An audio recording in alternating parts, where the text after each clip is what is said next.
Crystal, and tell us what needs fixing, Crystal. Endometriosis. Oh, so yes. I've had it forever. Right. Quite bad. I've had Yeah. 3 surgeries. Right.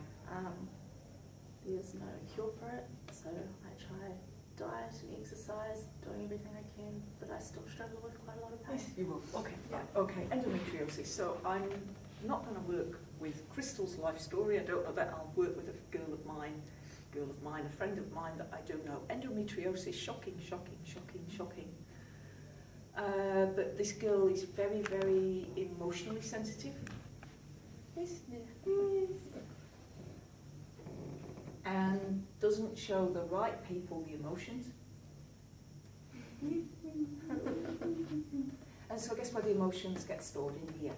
And you're basically making the lining of the womb thicker, basically, with endometriosis. That's it's like you're thickening up here your emotions that you don't have to feel your feelings.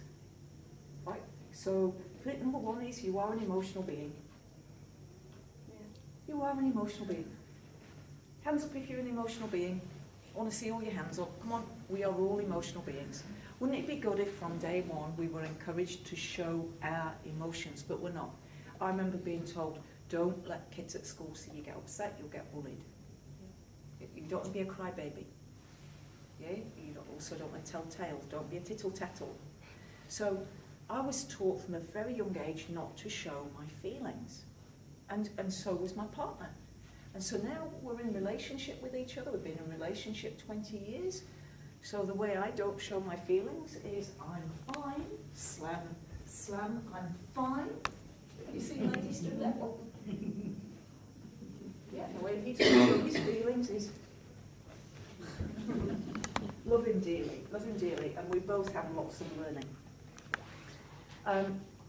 But we've both been conditioned not to show our feelings and not to say what we feel. Isn't that crazy? Shouldn't we all be taught to say what we feel? Like, if something happened to you in class, shouldn't you be encouraged to say how you feel? But you're not. You're encouraged to just sit there and the teacher's right and you don't say anything even if you've got feelings and you want to say something. You're encouraged not to. And we sort of think that being a grown-up is not talking about our feelings. Yeah? But how are we going to have healthy relationships unless we can say how we feel? Now, men and women are different. Oh my God. Are we different? There's a book, Men Are From Mars, Women Are From Venus. It's a good read. I highly recommend it. It's not got the whole truth in it. The author of the book, Stephen Gray, is on marriage number 6. So he's not the font of all knowledge. All right, but in essence, he's right. Men are from Mars, women are from Venus. There are things that are very, very different.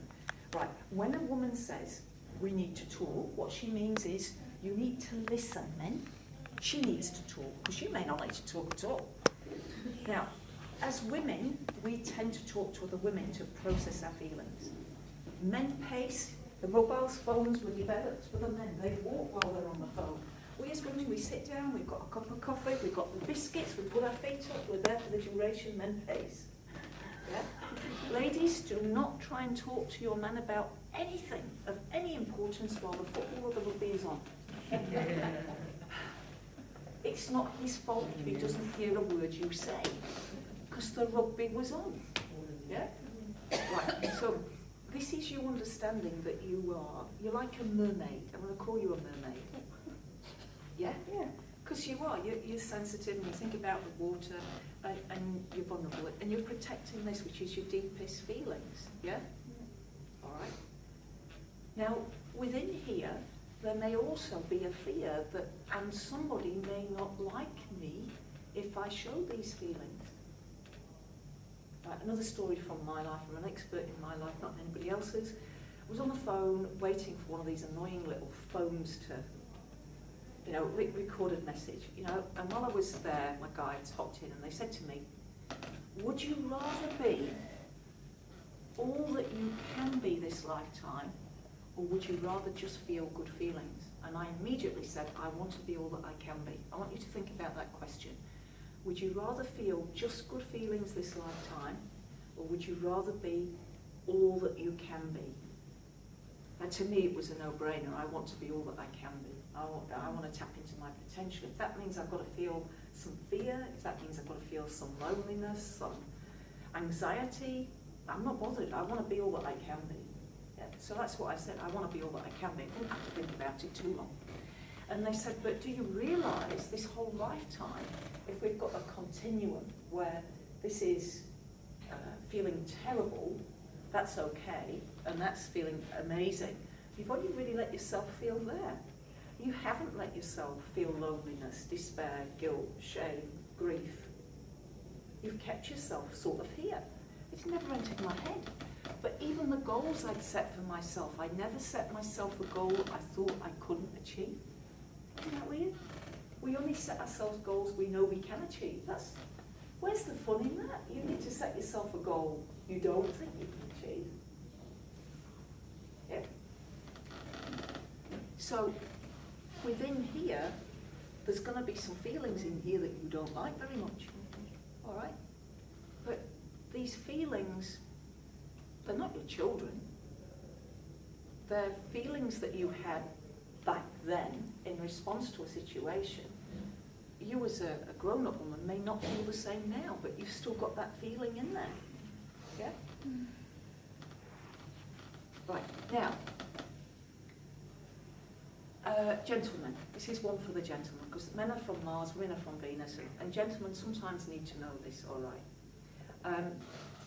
When a lady talks about, I had an awful day today and something went wrong with the car and this or whatever, what we don't want is for you to tell us how to fix it. We just want you to pass us more wine or more chocolate. Yeah? And if we still keep talking, another glass of wine, dear, another bar of chocolate, all right? Because guys need to be needed, but we as females, we do like to solve our own problems, you see, and we just want to vent. Just pour more wine, bring more chocolate. Everything will be fine. Dad. He's not got it yet. Right, but the man's desire is to immediately want him to fix. The man's the hero, you see, and as soon as you start saying you've got a problem, well, you should have done this, or you ought to have done this. And all we're actually wanting to do is vent. Now, the other thing that happens that I've noticed that is different between men and women is this. Usually, ladies will think about what they're going to say, they'll rehearse it, they'll write it down, and then they'll say it, they've considered it. Men tend not to. They just talk off the cuff, and sometimes they say things they don't even really mean. But then we get all hurt, because if we'd said that, we'd have meant it. All right? And the other thing I've noticed that is different is that when we're in an argument, women have this amazing memory. We can remember where we were stood, what they were wearing, what exactly they said. The poor man loses every time. He doesn't hold on to that shit. He can't remember back last year or back the wedding anniversary. It's gone. It's gone. But we remember all of it. As women, don't we? It's really funny. Now, this is the best advice I have for you about relationships, and this is from a man that in his 80s he'd been married twice. His first wife was an Asian bride, and his second wife was a Kiwi, but he'd had 2 happy marriages. I sat him down, I said, well, tell me, what is the secret? He says, it's very simple. There are just 3 rules. Number 1, you know what your wife doesn't like, don't do it. Simple. Number 2, you know what your wife does like, do it. And number 3, possibly the most important one, if you are ever going to argue, take off all your clothes first.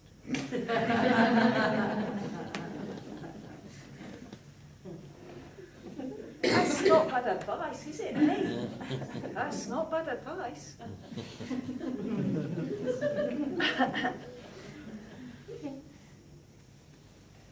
What if you're the supermarket? What's that? What if you're at the supermarket? Oh. Wait till you get home, maybe. Yeah, wait till you get home. Cool. So endometriosis.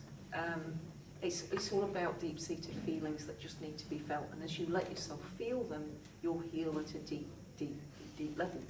It's all it is. So all of this can be fixed. Yeah. All of this can be fixed. And of course, this is the area where a baby is going to be nurtured, grown. And so we want to clear out all that old energy first. Yeah? All of us are capable of all feelings. There is no feeling that you can experience that the Dalai Lama can't, or that the Dalai Lama can experience that you can't. You have this body, but it's not who you are. This is like your vessel. You don't identify with the car you drive, most of you, unless you've got a Ferrari in the car park, then you probably do identify with the car that you drive. But most of us don't identify with our vehicles. You don't think of yourself as the car, do you? Yeah. But this is what this is. This is a vehicle. You know, how many times do you look in the mirror and think, I shouldn't look like that, I don't feel like that. And as we get older, it gets worse. Yeah? And that's because this is the vehicle. This is the vehicle. And when we have a life that suits the vehicle, it's very shallow. We really want a life where the soul is engaged. And think back through your life. Where have there been those moments where you were fully engaged, fully present?